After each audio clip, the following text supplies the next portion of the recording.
ഈ Donald Trump എന്ന കാർന്നവരെ പറ്റി വാസ്തവത്തിൽ അങ്ങനെ കാർന്നവരെന്ന് വിളിക്കുന്നത് അത്ര ശരിയൊന്നുമല്ല എന്ന് എനിക്കറിയാം.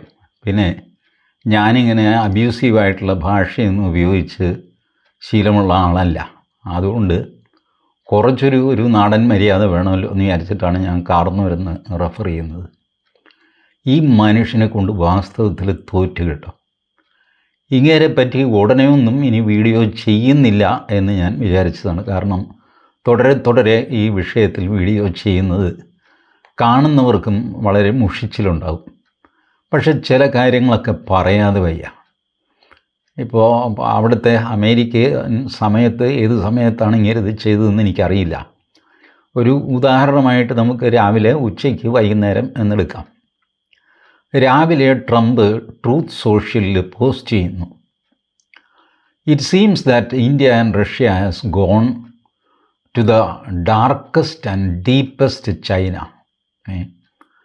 കറുത്ത അഗാധമായ ചൈനയിലേക്ക് ഇന്ത്യയും റഷ്യയും പോയി കഴിഞ്ഞു. ഇനി അവർ തിരിച്ചു വരില്ല, അവർ നമുക്ക് എഴുതിത്തള്ളാം.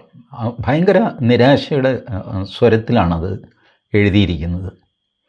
I wish them a happy and prosperous future എന്നൊക്കെ പറഞ്ഞിട്ട് ഈ മംഗളം നേരുന്നു ഞാൻ മനസ്വിനി, മംഗളം നേരുന്നു ഞാൻ പറഞ്ഞൊരു പാട്ടുണ്ട്. പെണ്ണ് വേറെ കെട്ടിപ്പോകുമ്പോൾ ചെറുക്കൻ മരങ്ങൾക്കിടയിലൂടെ നടന്ന് പാടുന്ന ടൈപ്പ് ഒരു പാട്ട്. അങ്ങനത്തെ പാട്ടിനെ ഓർമ്മിച്ചുകൊണ്ട് തേരി ഗലിയോമേ നാ രഖേങ്കെ കദം, ഇനി ഞാൻ നിൻ്റെ തെരുവിലേക്ക് കാല് പോലും കുത്തില്ല എന്നൊക്കെ പറഞ്ഞിട്ട് നിരാശനായിട്ടിരുന്ന് പാടുന്ന ഒരു സ്വരം. ഇതാണ് ട്രംപിൻ്റെ പോസ്റ്റ്. അത് വലിയ കോലാഹലമൊക്കെ ഉണ്ടാക്കി. എല്ലാവരും ചോദിച്ചു, ഇപ്പോൾ മനസ്സിലായോ ഇന്ത്യയെ കൊണ്ടുപോയിട്ട് അവിടെ ചൈനയുടെ അരികിലായപ്പോൾ കാർന്നവർക്ക് സമാധാനമായില്ലേ എന്നൊക്കെ ചോദിച്ച് തട്ടിക്കേറി പുള്ളിയാകെ ആവശ്യനിലയിലായി. ആ നിരാശ പ്രകടിപ്പിക്കേണ്ടായിരുന്നു എന്ന് പുള്ളിക്ക് തോന്നി. ഉച്ചയ്ക്ക് പുള്ളിയുടെ ഒരു കിങ്കരൻ, കോമേഴ്സ് സെക്രട്ടറി എന്ന് വെച്ചാൽ കോമേഴ്സ് മന്ത്രി, നമ്മുടെ മന്ത്രിയെ ഒരു സെക്രട്ടറി എന്നാണ് വിളിക്കുന്നത്. അപ്പോൾ കോമേഴ്സ് സെക്രട്ടറി ഹോവാർഡ് ലിറ്റ്നിക്, വായിക്കൊള്ളാത്ത പേരാണിപ്പോൾ. ഈ ലിറ്റ്നിക് പറഞ്ഞു, ബ്ലൂംബർഗിൻ്റെ ഒരു ഇൻ്റർവ്യൂവിലാണ് ഇദ്ദേഹം പറയുന്നത്, ഇന്ത്യ എവിടെ പോകാനാണെന്ന് 2 മാസം കഴിയുമ്പോൾ ഐ ആം സോറി എന്നൊക്കെ പറഞ്ഞിട്ട് അമേരിക്കയുടെ മുമ്പിൽ തന്നെ വരും. കാനഡ വലിയ വീമ്പ് പറഞ്ഞതല്ലേ, എന്നിട്ട് എന്തായി? കാനഡ കൊമ്പ് കുത്തിയില്ലേ? അപ്പോൾ കാനഡ എന്തോ റെസിപ്രോക്കൽ താരിഫ് അടിച്ചു, പിന്നെ തിരിച്ചെടുത്തു, എന്തൊക്കെയോ അവർ ജീവിച്ചു പോകാനുള്ള കാര്യങ്ങൾ അവർ ചെയ്യുന്നുണ്ട്. അതിനെ പരിഹസിച്ചുകൊണ്ട് അതുപോലെയാണ് ഇന്ത്യയുടെ കാര്യം. എന്നിട്ട് ഈ മനുഷ്യൻ പറയുകയാണ്, ഇവർക്കൊക്കെ ഒരു കോംപ്ലക്സ് ഉണ്ട്. വളരെ ശക്തിയുള്ള ആളുമായിട്ട് ഏറ്റുമുട്ടാൻ തീരുമാനിക്കുമ്പോൾ നിങ്ങൾക്കൊരു സന്തോഷമൊക്കെ തോന്നും. ഞാൻ ഇവനെ ഒരു പാഠം പഠിപ്പിക്കും എന്നൊക്കെ പറഞ്ഞ് നിങ്ങളിങ്ങനെ കച്ചകെട്ടും. നിങ്ങളെക്കാൾ എത്രയോ വലിയ സമ്പദ് വ്യവസ്ഥയാണ് ഞങ്ങളുടേത്. 4 ട്രില്യനാണ് ഇന്ത്യൻ സമ്പദ് വ്യവസ്ഥയുടെ ആകെത്തുക. അമേരിക്ക 30 ട്രില്യനാണ്. 30 ട്രില്യൺ. അപ്പോൾ നിങ്ങൾ എന്ത് ചെയ്യാൻ പോകുന്നു? അമേരിക്കയെ 4 ട്രില്യണും വെച്ച് നിങ്ങൾക്കൊന്നും ചെയ്യാൻ പറ്റില്ല. അമേരിക്ക പറയുന്ന സ്ഥലത്ത് നിങ്ങൾക്ക് കീഴടങ്ങേണ്ടി വരും, അല്ലെങ്കിൽ നിങ്ങളുടെ ബിസിനസ് മുന്നോട്ട് പോകുന്നു. കച്ചവടക്കാർ നിങ്ങളോട് പറയും, വ്യാപാരി, വ്യവസായി, സഹകരണ സംഘങ്ങളെല്ലാം കൂടെ ചേർന്ന് മോദിയോട് പറയും, ചേട്ടാ മതിയായി, ഈ ഏർപ്പാട് നമുക്ക് മുതലാവില്ല, വേഗം അമേരിക്ക പറയുന്ന സ്ഥലത്ത് ഒപ്പിട്ട് കാര്യങ്ങൾ നടത്തുമെന്ന് പറയും. അതിനൊരു 2 മാസം എടുക്കും. ഇതാണ് ഈ ഹോവാർഡ് ലിറ്റ്നിക് പറഞ്ഞത്. അപ്പോൾ ലോകമെല്ലാം കൂടെ ആകാശം ഇടിഞ്ഞു വീണു. ഇയാളുടെ പിന്നാലെ കൂടി എല്ലാവരും നീ ആരടാന്നൊക്കെ ചോദിക്കുന്നു, അവൻ പറയുന്ന നേരല്ലേ എന്നൊക്കെ ചോദിക്കുന്നു. ഒന്നും പറയണ്ട, വലിയ ബഹളം. വൈകുന്നേരമായി കഴിഞ്ഞപ്പോൾ ഒരു പത്രസമ്മേളനത്തിൽ ഇങ്ങേരുടെ ട്രംപിൻ്റെ ഒരു ഡയലോഗ് വന്നു. ഇന്ത്യയുമായിട്ടുള്ള ബന്ധം, അത് ഞങ്ങൾ നല്ല ബന്ധത്തിലാണ്. Narendra Modi is a great prime minister. കഴിഞ്ഞ മാസമാണ് ഇങ്ങനെ ഡെഡ് എക്കണോമിയാണ്, നിങ്ങൾ മുണ്ടക്കോല് തല്ലി പോകൂടാ, അപ്പോൾ നീ ചൈനയുടെ കൂടെ പോയി തൊലഞ്ഞോ എന്നൊക്കെ പറഞ്ഞ കക്ഷി ഇപ്പോൾ പറയുകയാണ്, Narendra Modi is a great prime minister, we were friends. Modi കുറച്ച് മാസങ്ങൾക്ക് മുമ്പ് ഇവിടെ വന്നിരുന്നു, ഞാൻ പുള്ളിയെ സ്വീകരിച്ചു, ഞങ്ങൾ റോസ് ഗാർഡൻ കാണാൻ പോയി.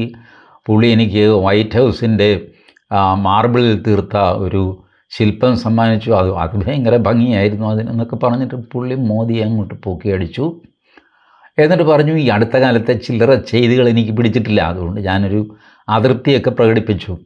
ബട്ട് ഇന്ത്യയും അമേരിക്കയും തമ്മിലുള്ള ബന്ധം വളരെ പഴയതല്ല, സുദൃഢമായ ബന്ധമാണ്. നത്തിങ് ടു വറി, ഇതാണ് ആശാൻ പറഞ്ഞത്. Nothing to worry. അപ്പോൾ ഈ ക്ലിപ്പ് വെട്ടിയെടുത്തിട്ട് ANI അവരുടെ ട്വിറ്ററിലിട്ടു. ട്രംപ് ഇങ്ങനെയൊക്കെ പറഞ്ഞു, Modi is a great prime minister എന്നൊക്കെ പറഞ്ഞു. അപ്പോൾ ഈ നല്ല വാക്കൊക്കെ ഈ കാരണവർ പറഞ്ഞ സ്ഥിതിക്ക് മോദി അതിൽ പ്രതികരിച്ചില്ലെങ്കിൽ മോശമല്ലേ? ചീത്ത പറഞ്ഞപ്പോൾ പ്രതികരിച്ചില്ല, അത് മാന്യന്മാരുടെ സ്വഭാവമാണ്. പക്ഷെ നല്ലത് പറയുമ്പോൾ നമ്മൾ കേട്ടില്ല എന്ന് നടിച്ച് പോകുന്നത് അത്ര നല്ല കാര്യമല്ല. അതുകൊണ്ട് ഈ ANIയുടെ ട്വീറ്റ് കോട്ട് ചെയ്തുകൊണ്ട് നരേന്ദ്രമോദി ഒരു ട്വീറ്റ് ചെയ്തു. ട്വീറ്റ് എന്ന് പറഞ്ഞാൽ ഇപ്പോൾ ട്വീറ്റ് എന്ന് പറയാമോ എന്ന് എനിക്കറിയില്ല. എക്സിലാണല്ലോ ഈ സംഭവം. ഈ എക്സ്ഡ് എന്ന് പറയാൻ പറ്റുമോ? എന്തും ആയിക്കോട്ടെ, എക്സിൽ പോസ്റ്റ് ചെയ്തു. നരേന്ദ്രമോദി പറഞ്ഞു, ഐ വെൽക്കം ഈ ഇന്ത്യയും അമേരിക്കയും തമ്മിലുള്ള ബന്ധം, അത് സുദൃഢമാണ് എന്ന് അമേരിക്കൻ പ്രസിഡന്റ് പറഞ്ഞതിൽ വലിയ സന്തോഷം, ഞാനും അത് റെസിപ്രോക്കേറ്റ് ചെയ്യുന്നു, ഞങ്ങളും അങ്ങനെയൊക്കെ തന്നെയാണ്, സന്തോഷം എന്നൊക്കെ പറഞ്ഞ് മോദി അങ്ങോട്ട് സന്ദേശം കൊടുത്തു. ഇത് പബ്ലിക് പ്ലാറ്റ്ഫോമിലാണ്. ട്രംപിൻ്റെ പിന്നെ പോളിസി ഡിസിഷൻ മുഴുവൻ പബ്ലിക്കായിട്ടാണ്. പുള്ളിക്ക് യാഥാർത്ഥ്യങ്ങൾ ഒളിച്ചു വയ്ക്കാനില്ല, അതുകൊണ്ട് പുള്ളി ക്യാബിനറ്റ് മീറ്റിംഗ് നടത്താറില്ല, ഒരുത്തിനോട് ചോദിക്കാറുമില്ല, പറയാറുമില്ല. പുള്ളിക്ക് അങ്ങനെ ഉണ്ടിരിക്കുന്ന നായർക്കൊരു വിളി തോന്നി അങ്ങനെ പുള്ളി പറയാം, അവനെ പിടിച്ചിട്ട് 50% താരിഫടിക്കുക, കഴിഞ്ഞു. അല്ല, അത് ചർച്ചയും സംഗതിയും ഒന്നുമില്ല, ഒരൊറ്റ അടിയാണ്.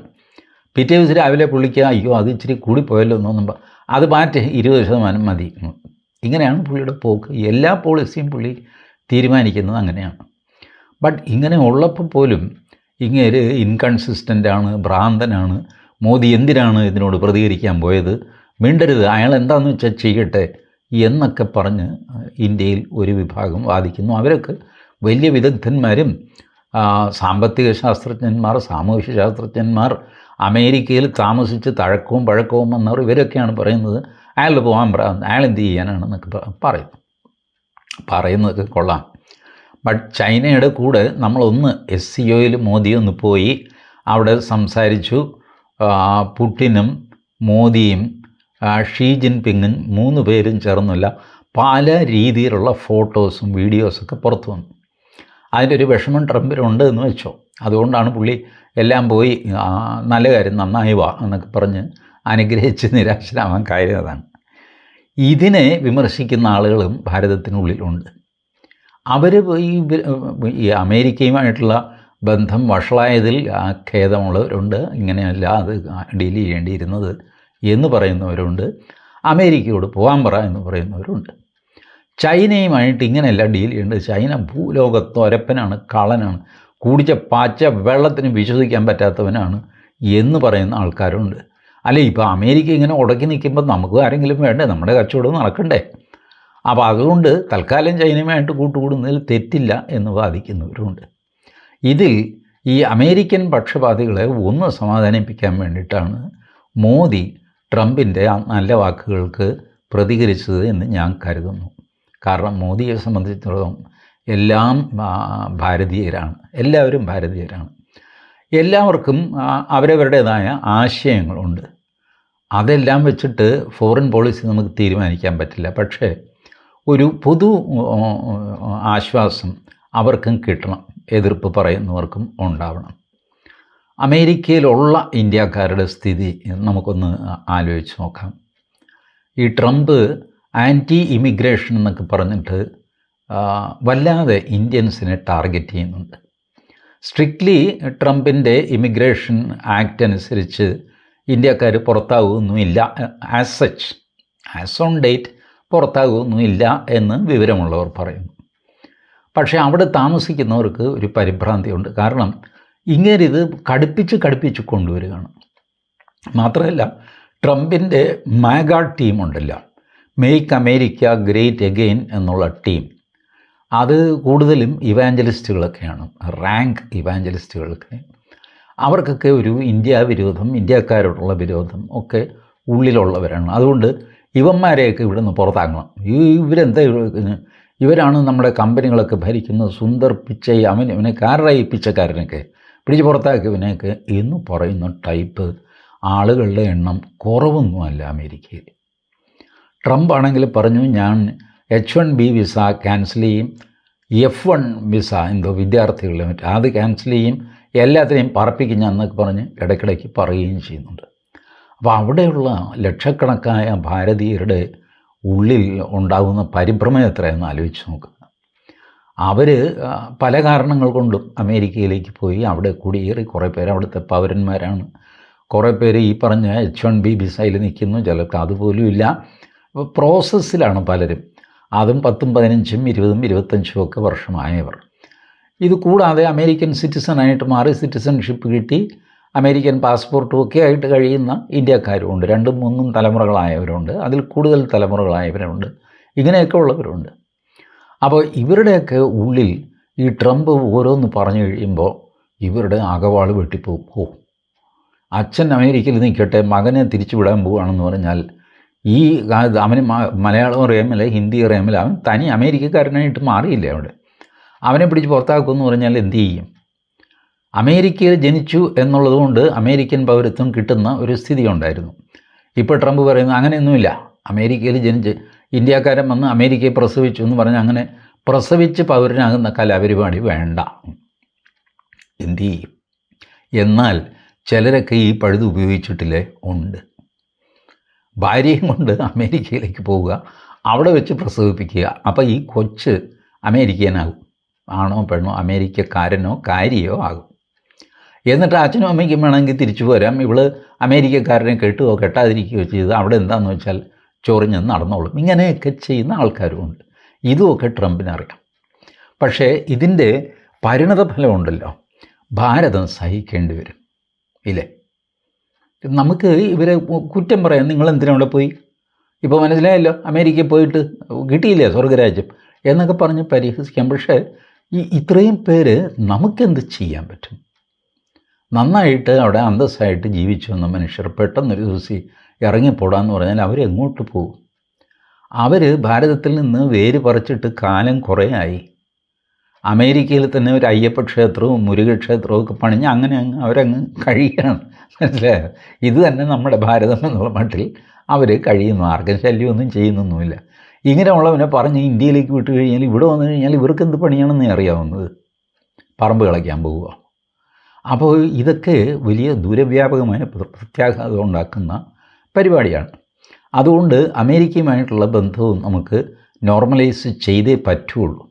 അമേരിക്കയ്ക്കും നമ്മളുമായിട്ടുള്ള ബന്ധം നോർമലൈസ് ചെയ്തേ പറ്റുള്ളൂ.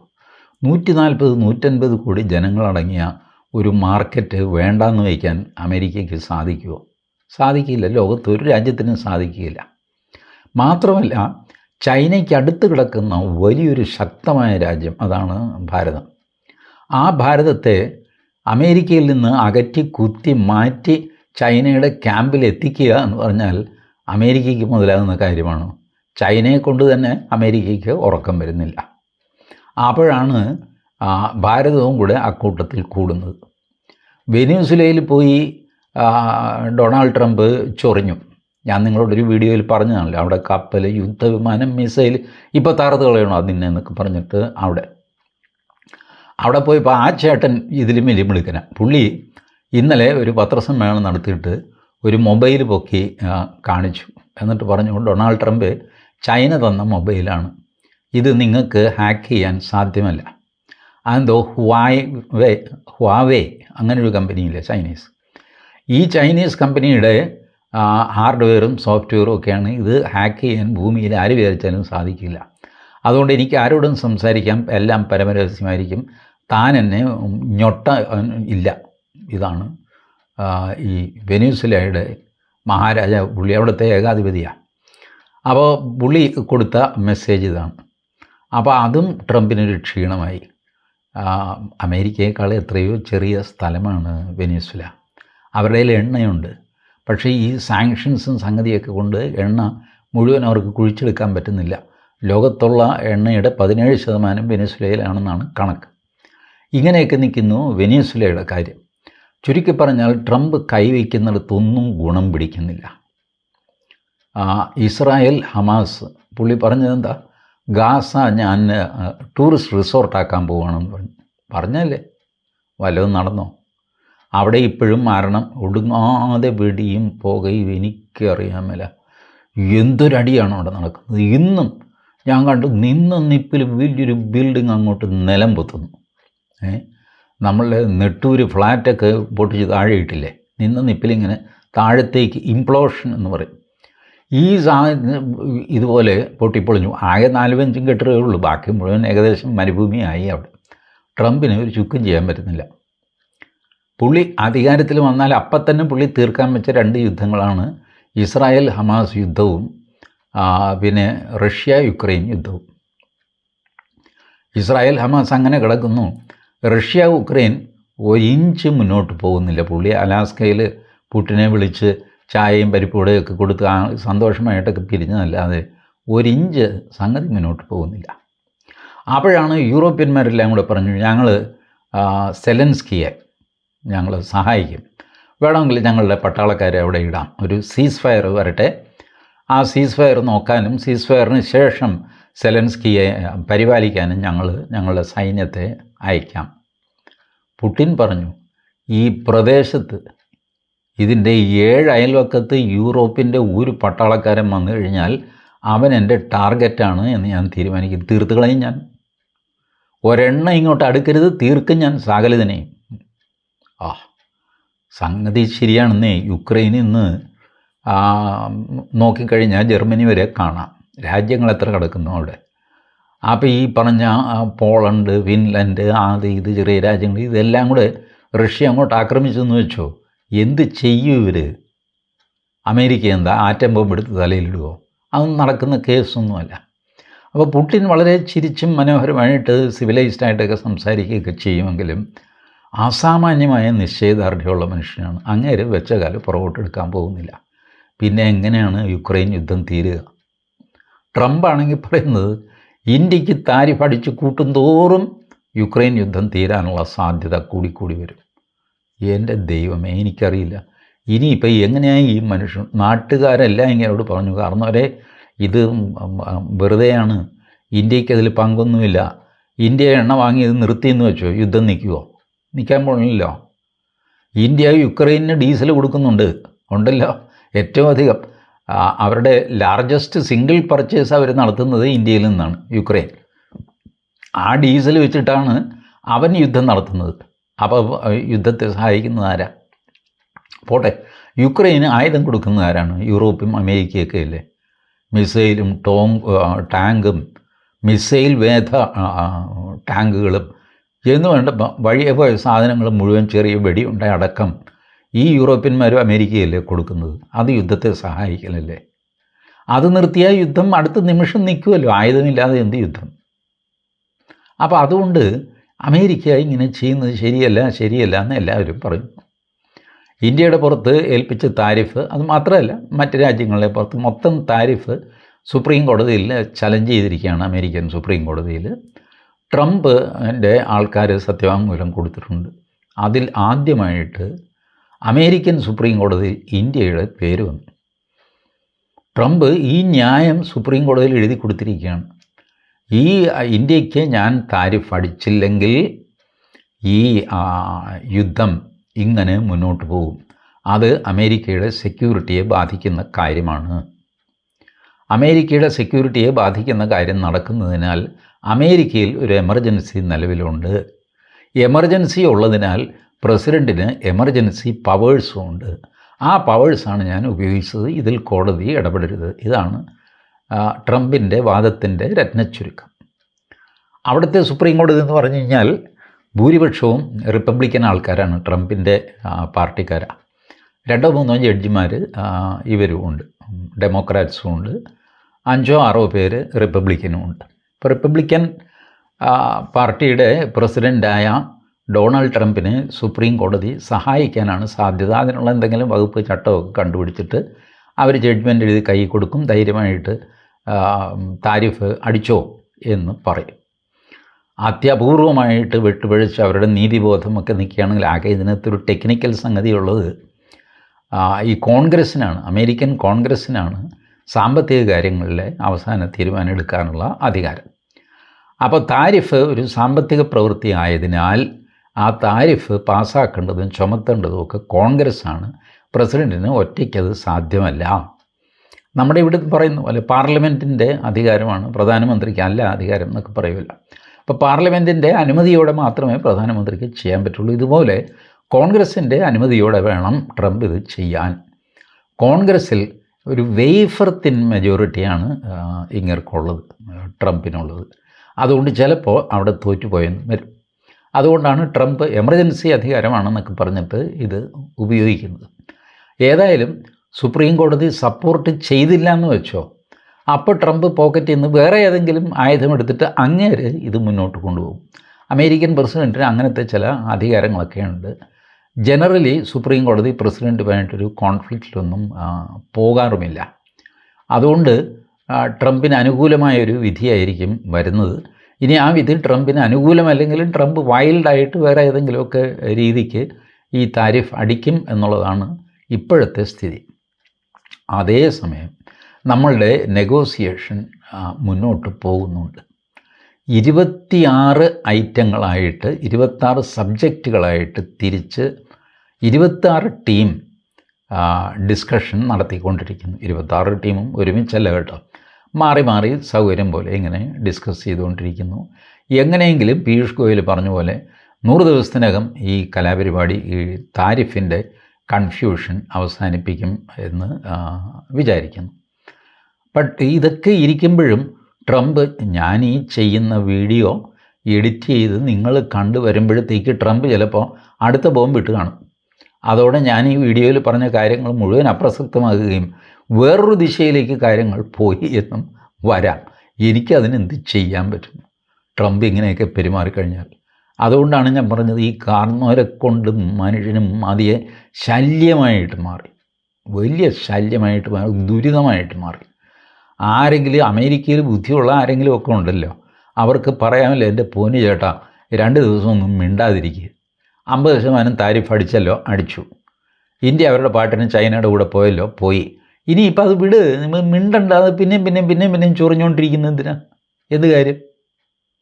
അതല്ല, പറഞ്ഞത് കേട്ടില്ല, അതുകൊണ്ട് ഞാൻ താരിഫ് 50% എന്നുള്ളത് 100 ആക്കാൻ പോവാണ്. ശരി, ആക്ക് 100 500 എത്ര എന്ന് വെച്ചാൽ അങ്ങ് ചെയ്യ്. ഏതായാലും താരിഫ്, പിന്നെ ഇത് 50 ആയി കഴിഞ്ഞാൽ ഈ മൂക്കോളം മുങ്ങിയാൽ 3-4 ആളെന്നില്ലല്ലോ. അതുകൊണ്ട് 500% താരിഫായാലും ഇവിടെ ഒന്നുമില്ല. അതെന്താണെന്ന് വെച്ചാൽ അങ്ങ് ചെയ്യട്ടെ.